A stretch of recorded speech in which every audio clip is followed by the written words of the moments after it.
Alors, racontez-nous, par exemple, une journée folle en urgence. Chacun dans son domaine. Ou toi, à la maison, genre dans une maison où c'était chaud même. Une anecdote. Une anecdote.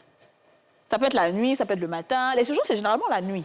Oui, le jour comme la nuit. On peut aller le jour. Oui, le jour Est-ce qu'on comme la peut nuit. ne pas être trop malade et puis quand on voit le rang, l'autre côté, on choisit d'aller en urgence? Oui, beaucoup. Ouais, beaucoup, c'est D'accord. ça, on parle de sport. Énormément. Tu t'évanouis même, tu fais, tu t'évanouis là, on met tous les... Il y a trop de rangs. Alors, une journée folle. Je vais commencer par... Mais est-ce que... Une journée folle... Ou alors, Alors, moi, je vais commencer. raconter la pire histoire qui m'est arrivée. Ouais, par exemple. La pire histoire fait qui m'est peur arrivée, déjà. je ne sais pas si le père peut-être va m'écouter.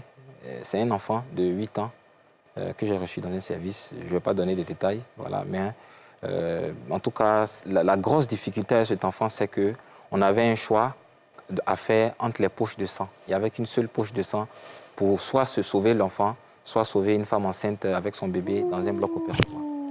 Donc, moi qui étais proche de l'enfant, parce qu'il est pris en charge, qui a discuté avec l'enfant, sa mère était en France, on prend des WhatsApp, discuter avec l'enfant qui m'appelait tonton et tout ça, avec le choix difficile parce que la poche était au bloc opératoire, il faut choisir entre les deux. Ah ouais? Et ça arrive parce que les poches manquent. Donc, c'est en même temps une petite sensibilisation pour les poches. Mais vraiment, c'est l'histoire qui m'a le plus... Depuis que je suis médecin, je peux dire c'est l'histoire qui m'a le plus touché. Parce que tellement que j'étais... L'enfant faisait une hémolyse, c'est-à-dire que son sang, le taux de sang baissait et il faut le transfuser pour le sauver. Donc, il faut faire un choix parce qu'on n'a pas de poche. Et quel est le choix que tu as fait? Non, ce n'est pas moi qui faisais le choix, malheureusement. C'est le choix. La poche de sang était déjà au bloc opératoire. Donc, je négociais pour prendre la poche au bloc opératoire, pour l'envoyer aux urgences, pour transfuser mon enfant. Bon, Et ils n'ont pas Mais non, accepté. puisque c'est et deux non, parce personnes. que là-bas, c'était 2 personnes. C'est ça. C'est ce que le professeur m'a fait comprendre, c'est Le que bébé là-bas, et la mère. c'était le bébé et la Oh mère là qu'il faut là. sauver. Et là, c'est mon enfant Et donc, de 8 l'enfant ans.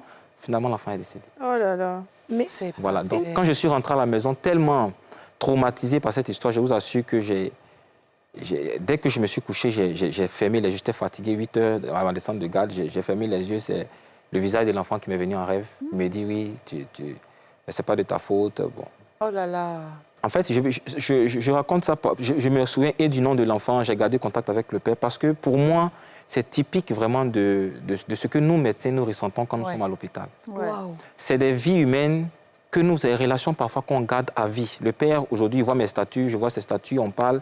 Il a perdu son premier enfant, il a perdu vraiment quelque chose de sa Pour vie une poche de sang. pour une poche de sang. C'est-à-dire qu'il aurait pu être sauvé. Voilà. Il a même dit, bon, je ne vais pas rentrer dans trop de détails, mais il a même dit, je veux donner mon sang à mon enfant. Justement, c'est ce que je voulais Mais demander. ça ne se fait pas. C'est ce Ah que bon? je voulais Non, demander. non, ça, la loi, la législation, un peu partout, hein, ce n'est pas en Côte d'Ivoire seulement, le donneur et le receveur doivent être anonymes. Il faut traiter le sang avant de le donner. C'est-à-dire qu'on ne prend pas du sang directement pour Ouais. donner à quelqu'un. Il faut traiter, il faut faire... Est-ce que quelque part, ça ne rend pas justement les médecins un peu insensibles à certaines situations? Parce que On ne devient jamais aujourd'hui, insensible. On le constate hein, dans certains hôpitaux publics, hein, on ne va pas gâter le nom de certains hôpitaux, oui. mais on sait que les gens, on voit des gens qui sont couchés par terre ici, ils se vident de leur sang, mais en fait, il y a plus on a l'impression qu'il n'y a plus d'humanité. Quoi. Moi, je pense Est-ce pas que que ce n'est ce pas à soit cause de un ça? Non, déjà, il y a un phénomène qui s'appelle le phénomène d'accommodation. Le cerveau c'est même, ça, voilà. humainement, si vous êtes dans un endroit où on blesse, on coupe quelqu'un, les premiers jours, vous êtes touché, au fur et à mesure, le cerveau s'accommode. C'est vrai. Mais seulement que le problème de la médecine d'urgence, c'est que il y a des cas particuliers qui sont différents des autres. Moi, si je perds un vieux de 90 ans, c'est vrai, dans des conditions choses, c'est vrai, je serais touché. Mais quand je perds un enfant de 8 c'est ans, vrai. avec qui j'ai parlé, qui m'a dit tonton, qui m'a appelé papa, mais ça peut jamais, on ne peut pas s'accommoder à ça. Il y a une C'est affection impossible. qui naît. Une anecdote. Docteur, oui. C'est vrai que ça remonte avec le président Oufouette. Ouh, non, Tu vois, le tonton a bien maîtrisé qu'il est autant. tu as vécu. Il entend. 1991, on était en mission avec le président Tidjane Oufouette. était un peu Non, c'est quand même... Et en fait, son avion était venu le chercher puisqu'on était en mission à Yamoussoukro. Et le mécanicien de son avion a fait un arrêt cardiaque sur la piste de l'aéroport Le tarmac. Le tarmac. à Yamoussoukro. OK.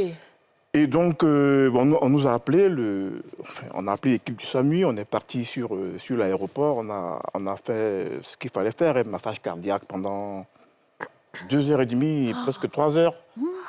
Après, on a branché tout ce qu'il fallait brancher, etc. Et on a demandé au président si on pouvait utiliser son avion pour transférer le patient à Abidjan. Bon, il a dit oui. Donc, un de mes collègues est venu avec ce patient à Abidjan. Malheureusement, il est décédé une dizaine de jours plus tard. Mais on avait réussi à faire le massage, repartir, etc., le brancher avant de venir. Bon, ça, c'est des situations qu'on a souvent vécues dans notre... dans votre truc. Oui. Tu en as Oui, alors nous, en fait, c'est moi le fondateur de UMED. J'ai créé ça en 2019. Ouais. Et c'était pendant Covid que en fait, les gens ont commencé à appeler beaucoup parce qu'ils avaient peur d'aller à l'hôpital, etc.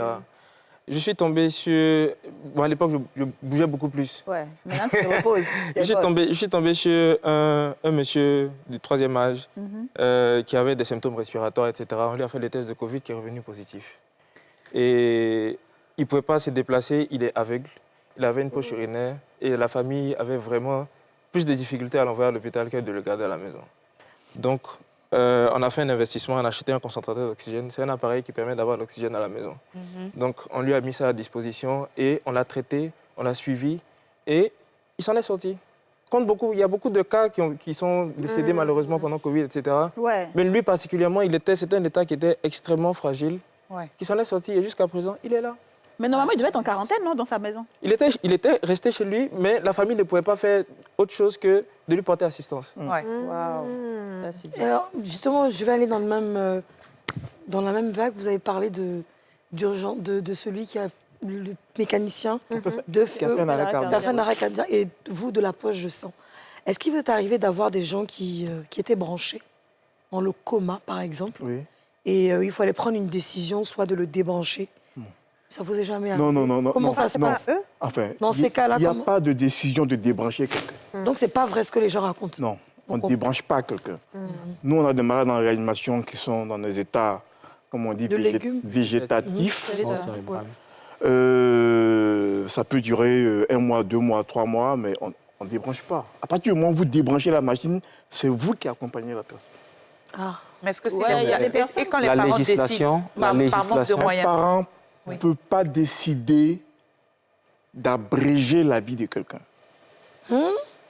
Tant que la médecine peut garder cette Vraiment, personne. c'est la vivante. première Oui. fois que j'entends. En fait, il faut D'accord, préciser OK. que la législation en Côte d'Ivoire interdit l'euthanasie. L'euthanasie, Quelle que soit sa forme, c'est interdit. Donc, ni le parent. On a déjà eu des cas où le parent vous dit je dépense trop, c'est bon, débranchez-le.